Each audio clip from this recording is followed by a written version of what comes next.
திருச்சிற்றம்பலம். அருட்குருநாதர் ஐயாமா திருவடிகள் போற்றி போற்றி. இன்று மறைஞான சம்பந்த நாயனாருடைய குரு பூஜை.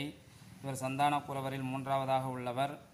இவர் தில்லையில் இருக்கும் பொழுது உமாபதி சிவமானவர் தில்லை கூத்த பெருமானுக்கு பூஜை முடித்து பல்லக்களில் வந்து கொண்டிருந்தார்.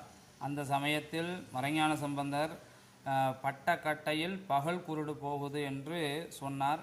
இதை கேட்ட உமாபதி சிவம் ஏதோ அவருள் உறுத்த உடனே இறங்கி வந்து இவரை அடியனை அடியனை நீங்கள் சிஷியனாக ஏற்றுக்கொள்ள வேண்டும் சொல்லி கேட்டுக்கொண்டார். உடனே இவர் அதுக்கு எதுவும் பதில் சொல்லாது இவர் பாட்டு நடந்து கொண்டிருந்தார். அப்பொழுது ஒரு வீட்டில் தெருவமது கொடுக்குறாங்க, கஞ்சி கொடுக்குறாங்க. அந்த கஞ்சை வாங்கி குடிக்கிறாரு. அதுவும் அப்படி குடிக்கும்போது அந்த கையிலேருந்து ஒழுகின கஞ்சை உமாபதி சிவம் அவர் பின்னாடி தொடர்ந்து வந்து அந்த ஒழுகின அந்த கஞ்சை எடுத்து குடித்தாங்க. அப்போ அவருடைய தன்மையை புரிந்து கொண்டு சீடராக ஏற்றுக்கொண்டார். அப்படிப்பட்ட மறைஞான சம்பந்தருடைய திருவடியை வணங்குகின்றேன். திருச்சிற்றம்பலம்.